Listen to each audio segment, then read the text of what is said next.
Well, hello, everybody, and welcome to another episode of 100 Yards of Football. And today we are going to look at the weekly scouting report in what we're calling the NFL Draft Prospect Show. Along with me, our engineer and producer, Logan Landers. Logan is offset right now, but Vincent Turner joins me now. And Vincent, glad to have you back. Another show where we get to, to talk and chime in a little bit on some of the top draft prospects. We have three this week, and we're glad to have you back for one. And two, we got three really good football players that we're going to talk about today. I appreciate all your kind words. I'm not going to tell you no lie. I kind of missed yesterday, but unfortunately things happened within the family. I'm glad to be back. My mother's doing well in Memphis, Tennessee. Like to say hello today, Mom. It's Inez Turner. Hello, We just came off a tremendous interview with one of the top scouts that's ever done this at a high level. So I think it'll be really to our point and to our ability to kind of make him proud, Mr. Ken Hurrock. So we got three great players today, Harper. We got a tight end, your position in the National Football League, young man out of Penn State. We got another D tackle out of South Carolina. And we got probably the most talked about prospect, who a lot of people saying are going to be the number one pick in the 2025 NFL draft. But I'm going to let you give all those young men names. So thank you. It's always a pleasure to be back with you. So let's make this show happen. Well, we're going to finish with Shedeur Sanders, and we're going to go with TJ Sanders in the middle, and then we're going to start with Tyler Warren, the tight end. You mentioned him, 6'5", 260-pounder, tight end out of Penn State University. Here's a guy that is big, he is strong, he is fast, he fights his way to get open in traffic, and this guy is a can't-miss prospect. The biggest issue I think that happens because he's a tight end, and it may not be as desirable a position unless you're really looking for it. A guy like last year, the Raiders ended up with Brock Bowers. Brock isn't as big, he's not as tall, he's not as heavy as Tyler is, but he has certainly made an impact his rookie year in the National Football League, and Tyler is looking to do the same thing. Vincent, first, let's begin with your thoughts about Tyler Warren, the tight end out of Penn State.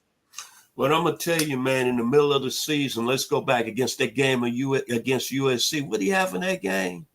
17 receptions. I thought it was a misprint when I looked at the scoreboard, the box score the next day. I said, hold on now.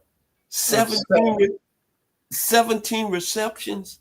Yep. Another, I want to say point that really caught my mind, the guy's a former high school quarterback.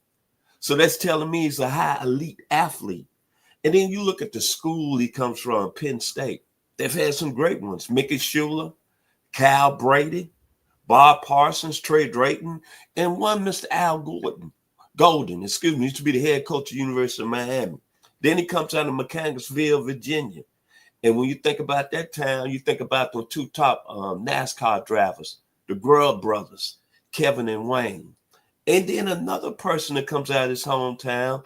I really thought about Harper not mentioning his name today because he was recently fired last week, Joe Douglas, the former GM with the New York Jets. But when you look at the young man and you look at his skill set, one thing, and you can really help me out here, Harper, he's toughness. And when you look at all the great tight ends that's played on the college level, he's got a little bit of Dave Casper in him, Notre Dame. Got a little Mike Ditka from Pittsburgh. We heard his name today, about an hour ago, right? Yep. Then he got a little bit of Jim Manrich out of Michigan, a Tim Reichman out of UCLA, and then a Gordon Hudson out of BYU. Tie all those gentlemen up, and you got a Tyler Warren, and you got a pretty good football player that's going to go into the NFL draft at the tight end position. I like the fact that he switched positions and he accepted that role. Some people don't do that very well. If you're a quarterback and you're moved to another position, because of his size, he was too big. It's not the other way around. Some guys get moved to receiver or to cornerback. We've seen that happen throughout history because you're athletic, you can move, but you may not be able to do things at the NFL level. You're more of a high school, a pitch or an option, a veer type of quarterback, you get moved. But this guy was a good quarterback, and that's where he was recruited. But he's big, He's strong. He's heavy enough at 260 to be able to take care of the defensive end and anchor himself against some of those outside guys like an edge rusher during run blocks. You mentioned his toughness. He's a physical guy. He's able to get open. He may not be a day one draft pick, but he is going to help a team at the next level. So look for number 44. He'll probably change his number, but look for him to be a guy that whether it be Mel Kiper or any of the other draft gurus that are out there, for him to be a day two guy to go early because he's a very good receiver. He gets open in traffic. He's going to get the ball on 50-50 balls. He needs some consistency, some things he needs to work on in terms of making 8 catches. Well, let's catch the 9th and not have a drop. Everybody can improve on that, and that shouldn't be a big deterrent, but he will get bigger. You'll see the picture that Logan put up for us right there. He's not Gronk size. He's close, but if he can run down the middle of the field and take a hit, and he adds another 5 pounds, but just gets stronger and quicker and faster, he'll be one of these guys that plays in the league for as long as he wants to. When you look at him overall, I mean, this is a player, when you think about Penn State, you think about them right now, they run the ball a lot in James Franklin's offense. And I'm going to go back to what I just said a few seconds ago. In the middle of the season against the game against USC, this young man had 17 receptions in one game. There's some receivers go out the whole year right now. Some college rosters don't even have 17 receptions on the year. But the most important point that I like about Tyler Warren, and I agree with you, Harper, he was willing to change positions. He went to a position, he was a quarterback, the man all during his time in high school. He gets to Penn State. They say, hey, we're going to move you to tight end. They're not talking about moving the receiver. They're moving the tight end. He had to put on a little more weight. And what you got is you got a guy, as just we had Mr. GM Ken Hilrock says, character, a guy that's going to do what it takes for the team to win. Because this guy was a big-time 4-star quarterback in high school in the state of Virginia. Back to you, Harper. Yeah, 13 last year, 2023, 13. So he has room to improve. The quote is, Tyler Warren is a high-level athlete whose skill set will expand an NFL playbook due to his hands, his route running, and his yards after catch. His toughness in contested situations is above board. So those are some things that you'll want to look at. Here's a guy that if you're looking for a tight end or your team is looking for one, you may find a young man in Tyler Warren that would fit several of the different bills and silos that you have of what you want and need out of a guy. So Tyler Warren, tight end out of Penn State, is our first draft pick that we're looking at today. The second is T.J. Sanders. T.J. is a defensive tackle out of South Carolina. He's 6'4", 290 pounds. But Vincent, what I like most about him is that when people grade what he does, the first thing they do is they talk about how fast he is, how quick, and how well he moves up and down the line of scrimmage. When you talk about T.J. Sanders, a defensive tackle, South Carolina, out of Marion, South Carolina, criminal justice major, I went and found something that his high school coach said about him his senior year in high school. He said, one thing about T.J. that he's going to take to South Carolina, this was about 4 years ago, he's got coach knowledge, a strong student in the classroom, and a total leader. No matter if you're losing or winning, TJ is going to always be talking to lift his players up and his teammates. And when you look at him, man, I always think about, you just brought up a good point, Harper. You mentioned quickness, that first step. I remember when I was at the University of Arkansas and I saw a guy at Texas who was a first round pick in the 82 draft, Kenneth Sims. He had that first step. Then Harper, I'm going to take you back. You mentioned his name the other day. Another guy, Boomer Sooner, who was your teammate, Rick Bryan. What did he have? Quick first step. Yep. Then another gentleman, Gary Big Hands Johnson out of Grambling State University. What made him so tough on the lines with the San Diego Chargers, now the LA Chargers? Quick first step. And this guy became a legend when I was a little boy, trying to find out and figure out how the NFL goes. What made Alan Page so great? That quick first step. This is a very good football player from a good program out of Marion, South Carolina. And I always go on game film. Go back to the Alabama game this year. Go back to the Texas A&M game this year. What you saw, a guy that had a high motor. What you see, a guy that had a quick first step. What you had, a guy that was relentless. Back to you, Harper. Yeah, you mentioned the motor. That's the thing that you either have it or you don't. And when you do have it and people recognize it, it's a compliment in the highest regard. His motor is one of those things. His athleticism. He's very fluid. In other words, he doesn't get caught. He keeps himself in the right position for longer than what most guys do. Plus, he finishes. He will go from one end of the field to the other.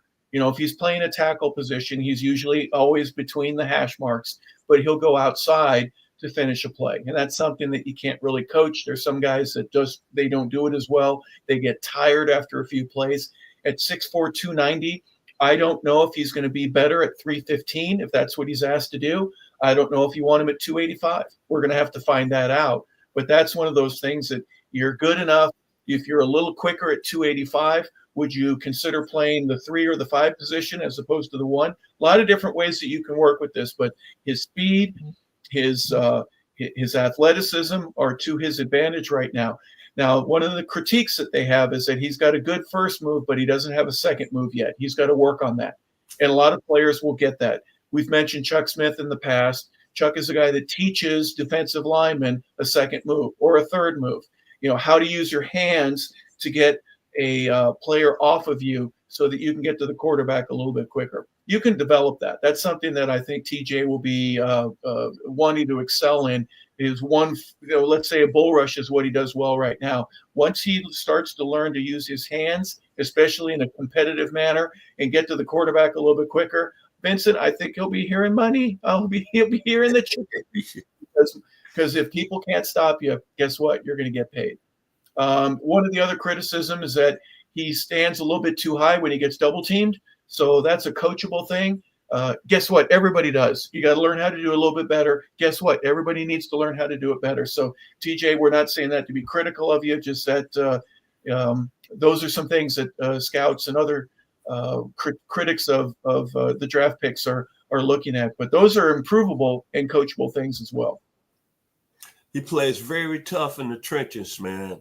A very good player. Like I say, go back and watch the Alabama game and go back and watch the Texas A&M game. The guy was very disruptive. And most of all, when you talk about a D lineman, in just my opinion, his instincts are quick to react along the line of scrimmage. You got to give him an A+, A+, A+. Back to you, Harper. Yep, a 6'4", 290-pound defensive tackle. He's looked at as a second rounder right now and a guy that'll be starting in your lineup when training camp is over. So that's TJ Sanders out of South Carolina. Our third pick today, the third player that we're going to look at, is somebody who might be a little bit more familiar with you. Colorado has a couple of players, and this is one that certainly will be a first-day draft pick. It's Shedeur Sanders, the quarterback. He's 6'2", 215 pounds. And Vincent, I think the hype about him has some people questioning, is he a genuine first-round quarterback that's going to come in and start for you in day one? The hype has people questioning it. What we want to get is rid of that. We want to talk about the player. We want to talk about his technique. We want to talk about his footwork. We want to talk about his work ethic, all of those types of things. But his accuracy, his ball placement, his ability to lead, those are some things that are unquestionable about him because he's been able to do all.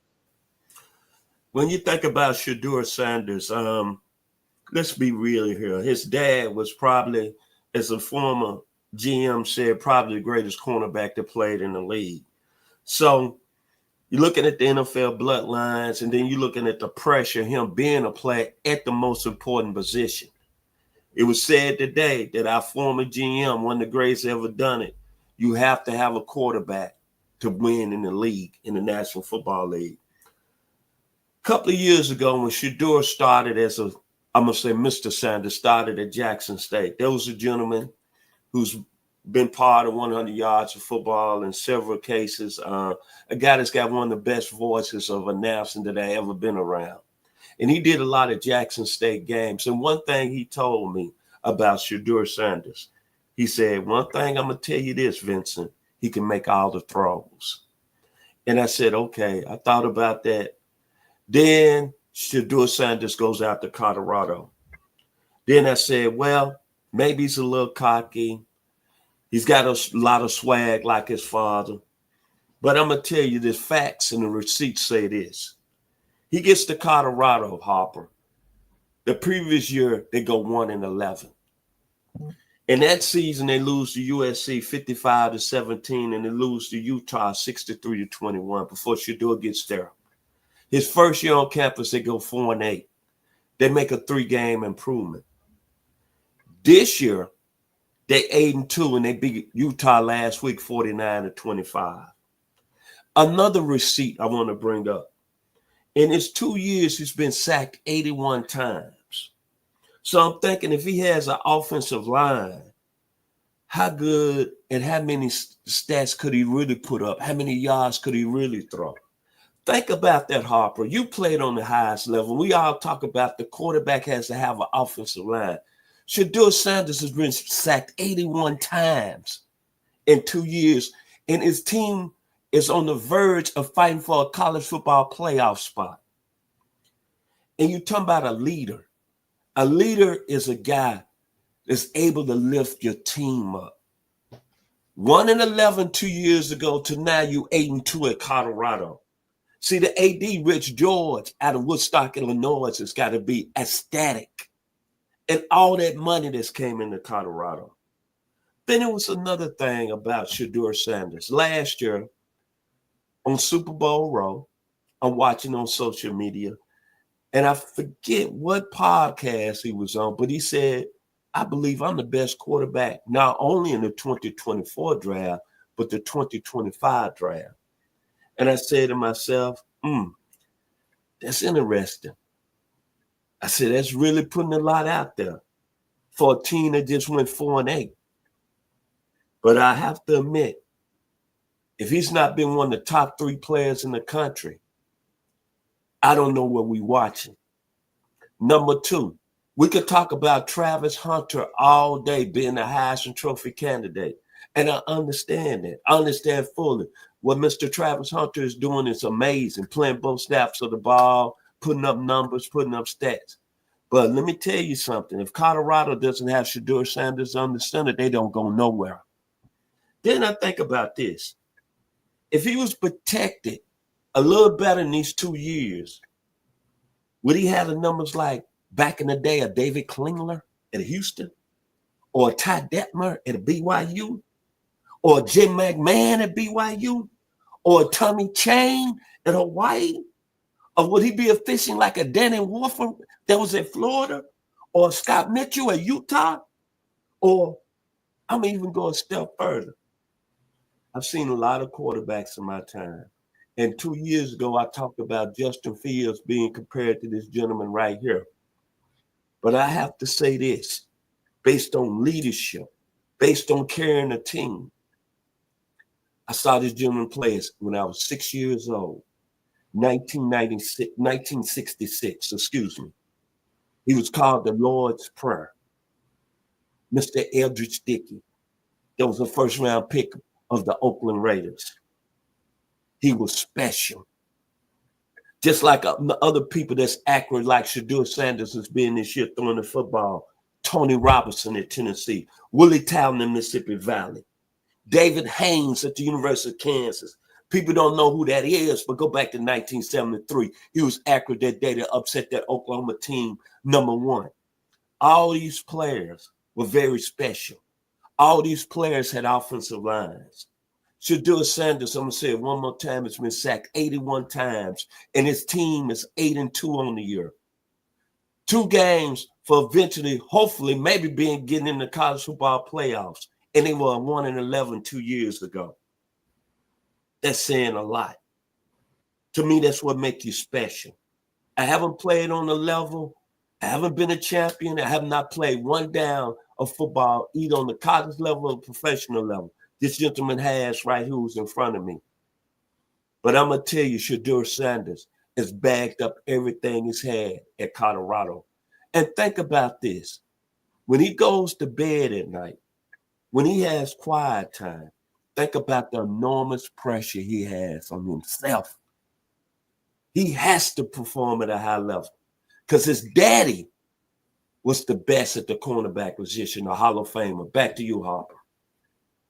One thing about Shedeur Sanders that really has everybody excited about him is his arm strength and his accuracy. As much as anything, his accuracy.